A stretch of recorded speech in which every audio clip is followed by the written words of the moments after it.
जो रहे आपके साथ, होती है हमारी ऐसी ही बात। UP 100 news. Hashim Mansoori motorcycle workshop and auto parts की ओर से आप सभी को धनतेरस, दीपावली, गोवर्धन पूजा व भाई दूज की हार्दिक शुभकामनाएं एवं बधाई। आपके अपने शहर सिधौली की सबसे पुरानी दुकान Hashim Mansoori motorcycle workshop and auto parts पर चल रहे हैं आकर्षक ऑफर। यहाँ आपकी गाड़ी को मिलेगी नई जान। कुशल कारीगरों द्वारा उचित मूल्य पर गाड़ी की सर्विस की जाती है। यहाँ पर उचित डिस्काउंट के साथ मिल रहे हैं सभी प्रकार के गाड़ियों के पार्ट। यहाँ के प्रोपाइटर हैं आसिफ बबलू और इनका पता है नेशनल हाईवे पर काली माता मंदिर के सामने। यहाँ पर मिलेंगे बुलेट के कुशल कारीगर। पिछले 45 सालों के विश्वास के साथ Hashim Mansoori motorcycle workshop and auto parts Dhanteras व दीपावली के अवसर पर चला रहे हैं खास ऑफर। जहां आपको गाड़ियों की सर्विस व गाड़ियों के पार्ट्स पर मिलेंगे आकर्षक ऑफर। साथ ही 3 गाड़ियों की एक साथ सर्विस कराने पर आपको मिलेंगे खास उपहार। तो अब देर किस बात की, आज ही पहुंचे Hashim Mansoori motorcycle workshop and auto parts. इनका पता है काली माता मंदिर के सामने, सिधौली, सीतापुर। प्रधानी के चुनाव से शुरू हुई राजनीति की रंजिश, रेप, हत्या और गवाहों की मौत तक की लंबी कहानी रची गई। आज हम बात कर रहे हैं उन्नाव में रेप पीड़िता की कहानी पर। उन्नाव की रेप पीड़िता का मामला एक बार फिर से सुर्खियों में आया है, क्योंकि भाजपा विधायक कुलदीप सेंगर की जो सजा हुई थी उसे निलंबित किया गया, उनकी जमानत होनी थी। उसके बाद यह मामला फिर से सुर्खियों में आ गया है। आज उन्नाव जो रेप पीड़िता है वह दिल्ली के इंडिया गेट पर फिर से धरने पर बैठी है। पूरा जो देश है वो इस मामले की चर्चा कर रहा है। इसीलिए आज हम सीतापुर के अटरिया में बैठे हुए हैं। हमारे साथ में किसान नेता हैं और क्षत्रिय संगठन से ये बिलोंग करते हैं। हमारे साथ नेताजी हैं सुरेश प्रताप सिंह। इनसे हम जानेंगे कि यह जो पूरा मामला है वो क्या है, और यह भी जानेंगे कि क्षत्रिय महासभा इस मामले को कैसे देखती है। क्योंकि यह जो मामला है ये कोई रेप या हत्या का मामला नहीं है। अब यह मामला धीरे धीरे राजनीतिक रूप लेने लगा है। एक तरफ पीड़िता जो रेप का आरोप लगाने वाली पीड़िता है, उसके जो बयान है वो लगातार बदले जा रहे हैं। वहीं दूसरी तरफ जो रेप के आरोपी कुलदीप सेंगर है, उनकी बेटी द्वारा यह बराबर बयान दिया जा रहा है कि उनके पिताजी यदि दोषी हैं तो उन्हें सजा दी जाए, किंतु यदि वह दोषी नहीं है तो तथ्यों को सामने लाया जाए। ऐसे में अब पूरा देश 2 भागों में बंट चुका है। एक हिस्सा वह है जो कुलदीप सेंगर के पक्ष में खड़ा है, वहीं दूसरा एक तबका है जो विपक्ष के साथ साथ अन्य जो इस तबके के लोग हैं ये कुलदीप सेंगर के खिलाफ खड़े हुए हैं। ऐसे में हम तथ्यों पर बात करने के लिए आज इनके पास आए हुए हैं। नेताजी, आपका स्वागत है हमारे चैनल पर।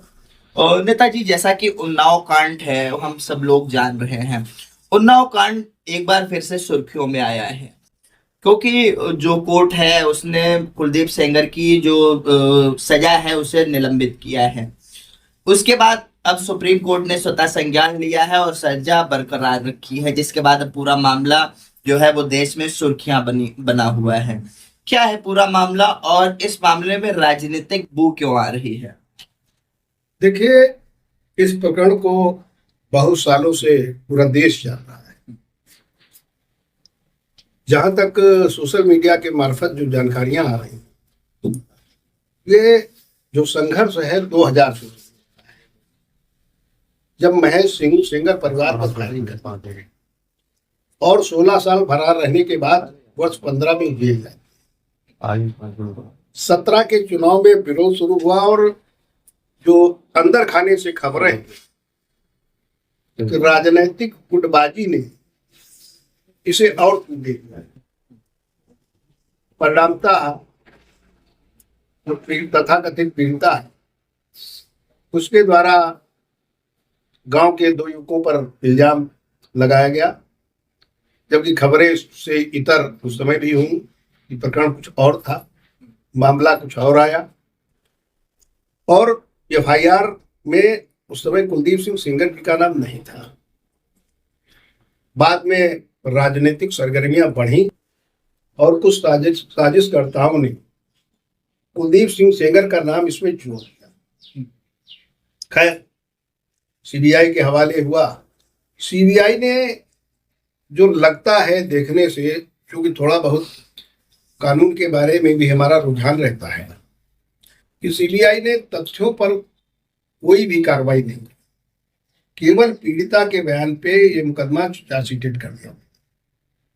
और जो कोर्ट थी, सेशन ट्रायल कोर्ट, उसने भी उन तथ्यों की गहराई से छानबीन नहीं की, उन पर कोई फोकस नहीं किया और कुलदीप सिंह सेंगर जी को सजा सुना। वो आज 7.5 साल से लगभग जेल में बंद है। जो तरीका परंपरागत होता है वैधानिक, उसके तहत कुलदीप सिंह सेंगर माननीय उच्च न्यायालय दिल्ली गए। वहां पर बहस हुई। बहस में तथ्यों को देखते हुए माननीय उच्च न्यायालय ने कुलदीप सिंह सेंगर की बेल भी मंजूर की और सजा का सस्पेंशन भी करा। तो ये दोहरा मापदंड की अगर सेशन ट्रायल कोर्ट सजा दे रही है तो हम उसका स्वागत कर रहे हैं, हाई कोर्ट बेल और सस्पेंशन कर रही सजा का तो हम उसका विरोध, वो भी सड़कों पर तथाकथित महिला एक्टिविस्टों के साथ। मैं तो ये सवाल करूंगा कि आज रोहिणी घावरी काफी समय से संघर्षरत हैं अपने साथ हुए शोषण को लेकर। उनके साथ न तो कांग्रेस के बड़े लीडरान दिख रहे हैं और न योगिता भयाना जैसी महिला एक्टिविस्ट दिख रही हैं। तो ये दोहरा मापदंड क्यों? जैसा कि अभी आपने बताया कि सीबीआई ने जो आरोप पत्र सौंपा न्यायालय में, उसने सीबीआई ने तथ्यों की जांच नहीं की। 2014 के बाद लगातार विपक्ष भारतीय जनता पार्टी पर सीबीआई और ईडी का दुरुपयोग करने का आरोप लगा रहा है। विपक्ष लगातार ये कहता है कि जो सीबीआई है वो सत्ता के अंडर में काम कर रही है। ऐसे में सीबीआई ने सत्ता के ही विधायक के खिलाफ तथ्यों की जांच किए बिना आरोप पत्र कैसे सौंप दिया? देखिए, राजनीति में नफे और नुकसान के हिसाब से काम किया जाता है। यहाँ कोई हमको लगता है सगा नहीं, हमको हर मामले से कितना फायदा और कितना नुकसान है उसको देखकर काम करते। और शायद इस मामले में यही आदर्शवाद स्थापित करने के लिए कुलदीप सिंह सेंगर की बलि चढ़ा दी गई। मुझे बहुत स्पष्ट करने में कहीं गुरेज नहीं है, क्योंकि कई मामले ऐसे देश में हैं जिनमें मुलजिम बने और उनको क्लीन चिट भी मिली है। राष्ट्रीय स्तर के राष्ट्रव्यापी मसले रहे हैं। जिस आदर्शवाद की भेंट कुलदीप सिंह सेंगर चढ़े हैं, यही आदर्शवाद तब कहा गया सत्ताधीशों का जब देश की महिला पहलवानों ने पूर्व सांसद ब्रजभूषण जी पर आरोप लगाए थे। हमने कहा देखिए, प्रभाव जिन पे महिला पहलवानों ने आरोप लगाया उनका प्रभाव पूरे पूर्वांचल नहीं, आज पूरे प्रदेश पर, और यह यूं कह लीजिए देश के अधिकांश हिस्सों में एक बड़ा चेहरा है। और कुलदीप सिंह सेंगर का एक सीमित क्षेत्र था, शायद उस प्रभाव को भी देखा गया, ऐसा मेरा मानना है। तो मतलब ये मान लिया जाए कि सजा प्रभाव देख करके मिलेगी? बिल्कुल, सोशल मीडिया और प्रभाव दोनों पे सजाएं हो रही हैं। दफा वही, सजा वही, केवल चेहरा दे के सजा और दफा घट बढ़ जाती है। ये हो रहा है। कुलदीप सिंह सेंगर एक ऐसा नाम जिसकी उन्नाव में धाक जमती है।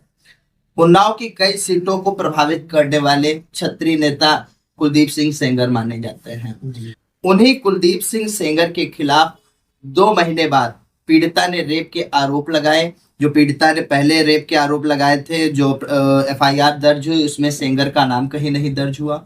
2 महीने बाद पीड़िता ने फिर से आरोप लगाए और कुलदीप सिंह सेंगर का नाम इसमें लिया गया। उसके बाद सीबीआई जांच करती है और 2 अलग अलग मामलों में कुलदीप सिंह सेंगर के खिलाफ सीबीआई आरोप पत्र न्यायालय में दाखिल करती है। कहां तक यह पूरा मामला सही लग रहा? देखिए शुक्ला जी, मैंने तथ्यों के आधार पर कहा। तथ्य में पीड़िता द्वारा बार बार घटना का समय बदलना, पहले कुलदीप सिंह का मुलजिम न होना, उसके बाद मुलजिम बन जाना, ये इन और कॉल रिकॉर्ड के मुताबिक कुलदीप सिंह सेंगर 17 किलोमीटर दूर अपने कार्यालय में बैठे थे, उसकी अनदेखी करना, यही सारे तथ्य हैं जिनको शायद सीबीआई ने ढंग से नहीं देखा।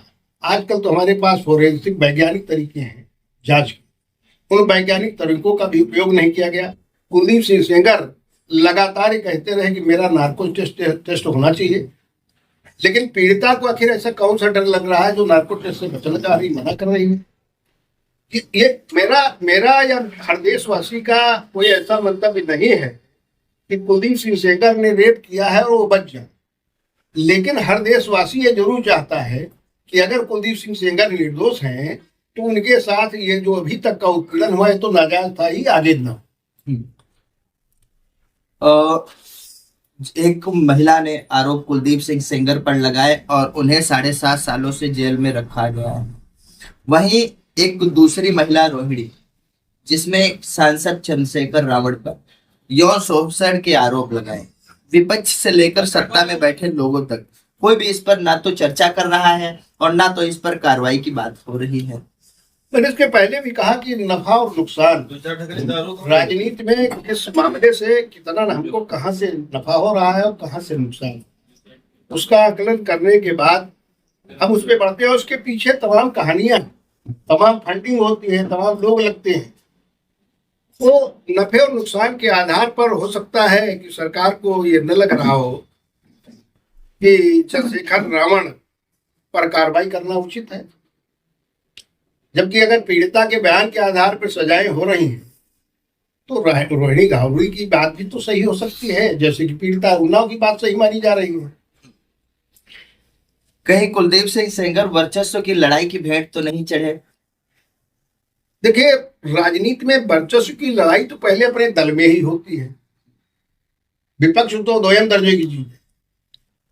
और ये बात उसी समय शुरू हुई थी कि राजनीतिक वर्चस्व जो कुलदीप सिंह सेंगर का पूरे जिले पर अपना दबाव और प्रभाव था, उस दबाव और प्रभाव के आगे सारे नेतागण, चाहे पक्ष के हों चाहे विपक्ष के हों, सब बौने नजर आते थे। तो खेल तो कहीं ना कहीं से शुरू हुआ और उसी की परिणति ये है कि आज वो जेल में है। तबे कानो ये भी खबरें लगातार सुर्खियों में आती रही कि भाजपा की जो सांसद साक्षी महाराज हैं उनमें और कुलदीप सेंगर जी के बीच में कई बार आपसी मनमुटाव। उसके बाद में जो महेश सिंह हैं, जो पीड़िता की चाचा बताए जा रहे हैं, इनकी पुरानी दुश्मनी सेंगर परिवार से मानी जाती है और महेश सिंह अखिलेश यादव की पार्टी समाजवादी पार्टी से संबंधित बताए जाते हैं। ऐसे में कुलदीप सेंगर का जेल जाना समाजवादी पार्टी के साथ साथ में सत्ता के लोगों द्वारा साजिश तो नहीं की गई जिसके तहत ये हुआ? हमने कहा जो बौने थे, वो चाहे समाजवादी के हो, कांग्रेस के हो, भाजपा के हो, बसपा के हो, बामदल के, मतलब कोई भी दल ऐसा नहीं जो बौना न हो कुलदीप सिंह सेंगर के आगे, उनके जनपद। तो हर व्यक्ति चाहता है कि हमारा बौना पर खत्म हो जाए। कुलदीप सिंह सेंगर नहीं रहेंगे तो स्वतंत्र रहेंगे हम, कुलदीप सिंह सेंगर आएंगे तो उनके आगे हमारी नहीं चलेगी। तो ये स्थितियां तो है। मतलब ये मान लिया जाए कि कुलदीप सेंगर के जेल जाने के बाद साक्षी महाराज को फायदा हुआ? बिल्कुल बिल्कुल बिल्कुल, होता ही है, सारे नेताओं को हुआ, साक्षी महाराज विशेष रूप से उनको हुआ। तो विशेष रूप से फायदा और नुकसान का आकलन वही कर सकते हैं। बाकी हम यही कहेंगे कि सारे नेताओं को फायदा उनके वर्चस्व का पक्षा, जो बौना महसूस कर रहे थे आज अपने को हाईलाइट कर लिए हैं, तमाम नेता और पैदा हो गए। अब 2026 में ये मामला दोबारा चर्चा में आया, 25 में चर्चा में आया था, आज हम 26 में बैठे हुए हैं। कुलदीप सेंगर की जो जमानत है वो मंजूर कर दी गई थी और जो उनकी सजा है वो निलंबित कर दी गई, जिसके बाद जो पीड़िता है और उसके साथ कुछ अन्य लोग दिल्ली के लाल किले पर धरने पर बैठे हैं।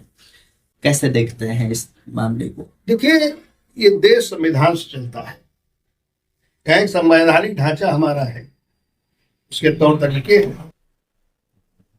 अगर किसी भी कोर्ट से हमको सजा या मुक्ति मिल रही है और विक्टिम की समझ में नहीं आ रहा है कि गलत हो रहा है, उसके लिए चैनल से, सेशन से हमको सजा हो गई, हम हाईकोर्ट में अपील करेंगे, हमारी जांच एजेंसी करेगी, जैसे सीबीआई ने किया।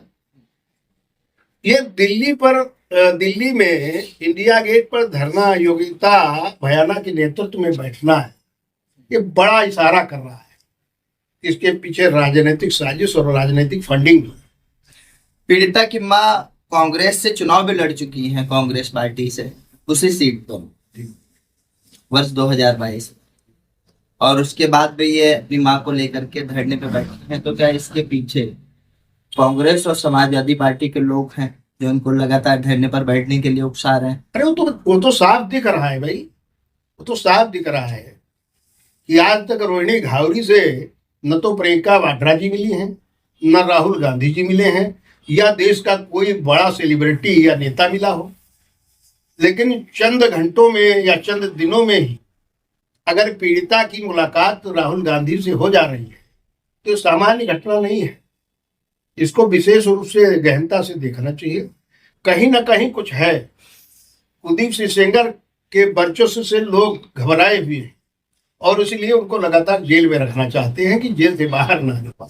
मतलब ये मान लिया जाए कि कुलदीप सिंह सेंगर का जो जेल जाना है और उनका जेल में रहना है, ये विपक्ष के साथ साथ सत्ता में बैठे लोग भी चाह रहे हैं कि वो जेल में रहें। हमने कहा हर जिले का हर नेता, छोटा बड़ा, वो कुलदीप सिंह सेंगर के आगे अपने को बौना महसूस करता था। और कुलदीप सिंह सेंगर के जाने के बाद, और राजनीति में होता है ये परंपरागत, जितने वर्चस्व वाले नेता रहे, जिनका अपना प्रभुत्व रहा, वो सब कहीं ना कहीं कटघरे में खड़े हुए, कोई बच गया कोई फंस गया, बस फर्क इतने है। आगामी 11 जनवरी को आप और आपकी टीम सुना है दिल्ली जाने वाली है। इसी बिल्कुल जाऊंगा, बिल्कुल जाऊंगा। क्या कार्यक्रम रहेगा? देखिए, कार्यक्रम तो करणी सेना तय करेंगे। आवाहन है, एक राष्ट्रभक्त होने के नाते, एक देशवासी होने के नाते और एक संविधान प्रेमी होने के नाते हम दिल्ली करणी सेना के आह्वान पर अपनी टीम के साथ जाएंगे। और साथ साथ में कहना चाहेंगे, मैं संविधान के दायरे में रहकर जो भी पॉसिबल मदद है वो सेंगर जी को करना चाहता हूँ। मैं धन्यवाद देना चाहता हूँ उस बिटिया को जिसने आज देश की दिशा बदलने का काम किया है, इस केस की धारा को मोड़ने का काम किया है। लिहाजा मैं उस बिटिया को बहुत बहुत आशीर्वाद देता हूं। कुलदीप सिंह सेंगर की बेटी जो खुल करके सामने आई और ये बात कह रही है कि यदि पिता दोषी हैं तो उन पर कार्रवाई की जाए, या दोषी नहीं है तो उन्हें बरी किया जाए। एक अच्छे परिवार के संस्कार है। कुलदीप सिंह सेंगर जी की बेटी ऐश्वर्या ये नहीं कह रही है कि कुलदीप सिंह सेंगर को छोड़ दो, वो कह रही कि अगर मेरे पिता दोषी हैं तो उनको फांसी दे दी जाए। ये बड़ी बात है। एक बेटी अपने पिता के लिए फांसी की मांग नहीं कर सकती, लेकिन वो संस्कारिक बेटी है, उसको परिवार से संस्कार मिले हैं और इसलिए आज दावे के साथ कहती है अगर दोषी है तो फांसी दो और नहीं दोषी है तो क्षमा करो, रहम करो। आज देश के राजनेताओं से माफी मांग रही कि मैं थक चुकी हूँ, हार चुकी। आज उत्तर प्रदेश के मुख्यमंत्री जो हैं वो भी क्षत्रिय समाज से ताल्लुक रखते हैं। कुलदीप सिंह सेंगर ये भी क्षत्रिय समाज से ताल्लुक रखते हैं।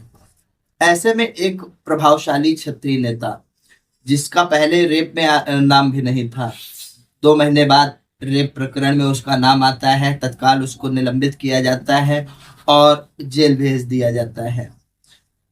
दूसरी तरफ जो क्षत्रिय नेता है, सूबे के मुखिया है योगी आदित्यनाथ, वह इस प्रकरण पर बिल्कुल मौन हो जाते हैं। देखिए, महाराज जी के बारे में क्षत्रिय नेता कहना तो हमारी समझ से परे है, इसलिए लगातार ये आरोप नहीं, संत की कोई जाति नहीं होती, वल्दियत भी बदल जाती है। कि कोई जैसे गुरु शिष्य परंपरा में जब कोई शिष्य बनता है तो उसके पिता की वल्दियत खत्म होती है और गुरु की वल्दियत आ जाती है।